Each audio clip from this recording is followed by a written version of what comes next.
Plaintiff Lindsay Brill is suing her ex-boyfriend for eviction fees, cell phone bills, and unreturned property. Lindsay says the defendant was so controlling that he bound and gagged her when she came home 15 minutes late. Defendant Derek Jarvis says the plaintiff is an alcoholic and a drug addict, and he believes their relationship was doomed from the beginning. All rise. The Honorable Judge Jeanine Pirro presiding. Be seated. All right, Lindsay Brill is suing Derek Jarvis, her ex-boyfriend, for eviction fees, cell phone bills, and unreturned property. Okay, Lindsay, talk to me. Well, I met Derek in June 2006. At the time, he seemed to have his life together, was working and had a car, had all that. It turned into the worst nightmare of my life, actually. Actually, I wasn't working. Are you proud of not working? No, but that was false. I wasn't working. Anyway, so we had dated for a while, and in September of 2006, we moved into an apartment. At the time, I was working 2 part-time jobs and going to school full-time. I was going to college full-time. I give you credit. Going to college, 2 jobs, good for you. Thank you. Well, I actually had ended up dropping out of college because I thought, well, at the time, it was January, we had gotten evicted from the apartment, but before that, I had taken time off from school. Your Honor, that's not true. We never got evicted. We left. We did get evicted. That's why we're here, because we got evicted. Do you have an eviction notice? No, we have an early termination fee. What, if any, arrangement did you have with the defendant regarding rent? I mean, how are you guys supposed to pay rent? It was supposed to be 50-50. It was supposed to be 50%. It was $630 a month for the apartment, plus utilities. Okay. I paid first month's rent by myself. Fine. That was fine. The rest of it was supposed to be 50% him, 50% me. All right, so did he ever contribute to the rent? No, not even a So dollar. what's going on in the relationship at this time? When we were in there, the stress was high just from, me having to pay for everything. The stress was high there. Him turning it into his little party pad, having friends over. There was self-esteem issues. There was control.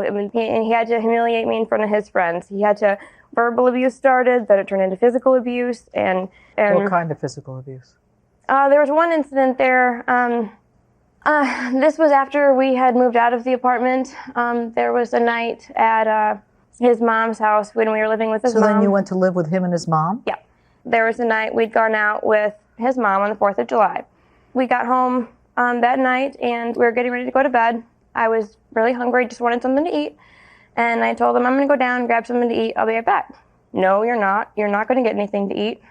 Why? I'll be back. Were you guys in just drinking that night? Yeah, we had drank. Yeah, we had drank, and his mom had driven us home. I woke up that next morning with black eye. I had a black eye, bruises down the side of my face. No, that's false. I have witness statements from my mom that night. She had been jumping out. She jumped out of a moving car in the middle of downtown Elkhart because she was blacked out. Did he ever abuse you in front of his mom? Yes. What, if anything, did she do? She did not do anything. Did you call the police? No, not then. It took me a while to realize what I was actually living through. What are the circumstances that got you to call the police? There was a night I'd come home and he was having a big party at his mom's house, and she was there, and he just pushed me down, humiliated me again in front of his friends. A skirt flew up and all of that, and rug burns on my knees, pushed me out in the gravel, and... That's also false. She was out drinking with my mom. Go ahead. And pushed me down on the gravel outside. So I started walking. I was upset, humiliated. I just stopped at a house. I didn't even know the people. And when they saw that I was, tussled up, I was upset. And they said, "Oh my goodness, can we help you? Do you need a phone?" I said yes. And we had then contacted the police. He was arrested that night. And so you were arrested. Mm-hmm. And all charges were dismissed because I had 2 city firemen that were witnesses that I never put my hands on her. And the judge threw everything out. It was all dismissed. It was not dismissed. Because I have the paperwork. City firemen? That night, she went out with my mom to the bar with 2 city firemen, and I was underage, so I stayed at home and had my friends over. She showed up drunk. My mom was there. I was on the phone with another female, and she knew it. She got mad, broke my brother's cell phone in half, and then started hitting me. My mom broke it up. She took off out the door and left. And there were 2 big city firemen standing in the kitchen where all this happened. After all this, her mom called me, I want to hear your side of the story. Her mom comes and picks me up, calls the police, and has me arrested. She comes and picks me up out of... Mom, what do you know about this? Step up. What is your name? My name's Leanne Brill. Yeah, I do remember that night clearly. He called me during the middle of the night and said, would you please come help us? Lindsay's missing. We can't find her. So, yeah, I did drive around. This party that she said she had talked to, I found those neighbors, I don't know how, and they had taken her to a safe place. So finally, they told me where that was at. By the time I got to that safe place, the police were already called. And Derek had kept calling my cell phone while we were talking to the policeman, and they were trying to talk him into coming and explaining his side of the story, and he wouldn't do that. What did the firefighters have to do with any of this? Well, these firefighters were really good friends of his mom, so I don't doubt that they were going to say whatever she asked them to say. Why did the judge drop the charges? Because of these firemen? Whoever we talked to that night, actually, court ordered him to take, it was like one therapy session in 6 months. That was all he got from that. Was there a requirement that you take some kind of, go into therapy? Yeah, it was an anger management. And then when the judge seen the pictures and everything, my lawyer came out and she's like, he's throwing it out. Just don't get any more violent crimes in 6 months and he'll dismiss all charges. Do you know what that's called? An adjournment in contemplation of dismissal. Was that your first arrest? No. What else have you been arrested I've been arrested for drinking and fighting, all that stuff. Drinking and fighting? Yeah, not on the same occasion. I've been arrested for underage drinking, and then when I was a minor, I had some... Would you say you have an anger problem? No, not at all. Were you ever tied up? I'm sorry? Were you ever tied up? He'd given me a curfew of being home at midnight. I'd gone to a friend's house, and it was 12:15, and I walk in, and he was upset with me. Why weren't you home at midnight? Why didn't you call? Getting the whole rundown like he's a father. And when I end up basically in the bathroom, I'm tied up, hands behind my back, feet behind my back, and socks shoved in my mouth in the bathroom, and the door's locked. And his mom is upstairs. His mom is upstairs. She comes down. She's angry with me because I upset him that I came home 15 minutes late. You know, Did you ever hog tie her? No. That's a confinement charge. That's prison time. I'm not that stupid. I'm not so sure. I know the criminal courts. I am not that stupid. You know the criminal courts? Yes. Been around a lot? No, but I've been in court a lot. Why are you here? I just feel, from the beginning, I feel like I don't owe all. The rent, I'm not disputing, because I did not pay half the rent. I'm not disputing any rent that was paid. I agree I owe half of. But let me start from the beginning. From our first date, she has put my life through hell, still. Like, she upsets my wife all the time. Like, random times, like recently within the last month. What does she do? What is your name? Step up. You're his wife? Yeah, I'm Erica Jarvis. Hi, Erica. How are you today? Good. Good. How long have you been married to him? We just got married on October 8th this year, or 08 last year. Mm-hmm. And, what do you want to say?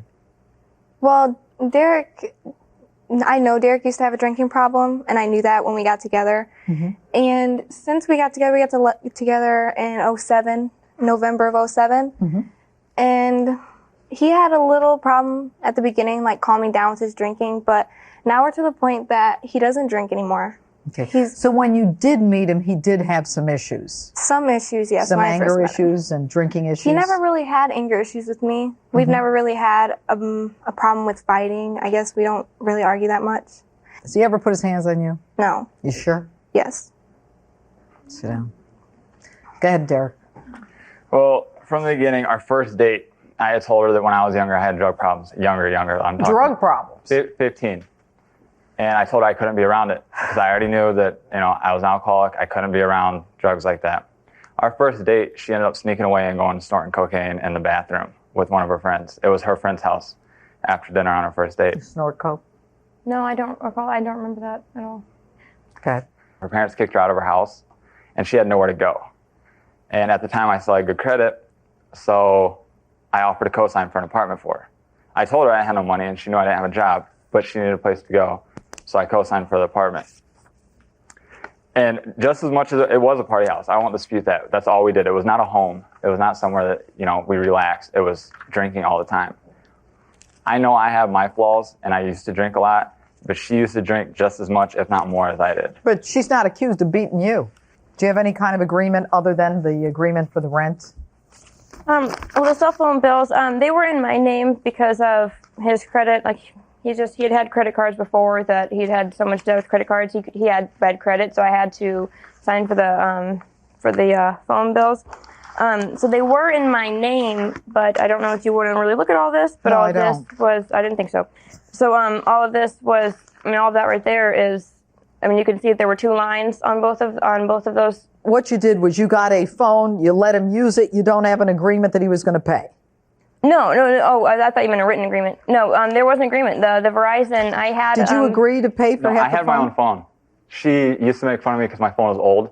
My Yeah. dad had given me a second line on his that he used for business. A second line? Yeah, on his account. So I had my own Who's cell phone. his? My dad's. He had given me a cell phone since we didn't have a house phone at the apartment. Yeah, so then why is she giving you a phone? That's what I never asked for the phone. Did you She use bought the me phone? a new phone. Did you use maybe it? for a week or 2? Yeah, For I a did week or not 2? use Let me it see the the bills. month. Now, you know what? I don't like it when people lie to me. Let me see the bills. I want to there's see right the there. phone calls that were made from that line. Here's a whole pack. There's every Yeah, phone now you call see, now made I'm from not his happy line. because I don't want to go through that packet, but I don't believe you. And what I'm going to I'm do not is I'm going to disputing go the back fact. there. You use the phone for a week or 2? There's You 4 want or to 5 change your months. testimony? No. Why would I want to change my testimony? Don't ask me questions. That's just like the total charges that I'm asking 50% for, but here's like the breakdown, and you can see, and I don't know how it's organized, but you'll see that it's all in there.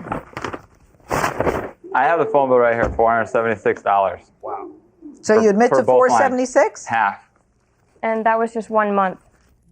This says it's all the bill I have that I got from you. It says that's the total bill. We haven't communicated in over a year, so that was just And if 1 you do month. communicate with him, I'll hold you in contempt. I'm not trying No, to. this is the. Mom, let me tell you something. You look like a decent woman. You had problems with her. And at the end of the day, I want to make sure that you keep tabs on her. Thank you. I think you were a little out of control. I do. I agree. I was. You were. And Yeah, I'm right. Definitely in the right direction now, but I know I'm right. we're getting rid of some things to put there. The bill I have, Your Honor, is from January of 2009. Would you like this? The issue for the court is very simple. The issue is whether or not the defendant owes the plaintiff money as a result of their relationship when they lived together for rent, subsequent eviction, as well as telephone bills and miscellaneous furniture. There were apparently a storage. He took his stuff out, and you go and your stuff is not there. After we moved out of the apartment, things we didn't need went into storage. When we broke up, the time I was contacting him to get those things, never heard from him. So your clothes are missing? Yeah, I don't even know what's in there anymore, but yeah, I never once got any. Do you know where know. the property is? Yeah. I do know what was in there. I paid storage for over a year on it. Mm-hmm. Once we broke up, she had a Letterman's jacket and another coat. I kept You the lock. suing her for that? No, for the storage? they were hers. The storage, no, I'm not suing her for that. Okay, good. That's enough. All right.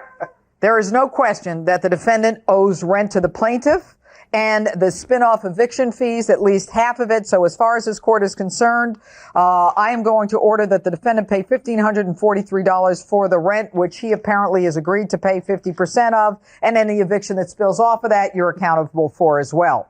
Now, the unpaid cell phone bills, $2,300. As far as this court is concerned, I am going to charge you $1,500. I'm not going to go through all those bills, but don't ever lie in a courtroom again, and don't ever give me this hogwash about you've been to court before and you know that not to get in trouble or create problems for yourself. You lied to me. You used that phone. You used it for months. You're a liar. You're a perjurer. You're an assaulter. And as far as this court is concerned, you better take care of yourself because you're in serious trouble. Therefore, the court is going to order $2,000 verdict for the plaintiff for the eviction fees, or actually I should say $3,500 for the eviction fees and the telephone. So ordered.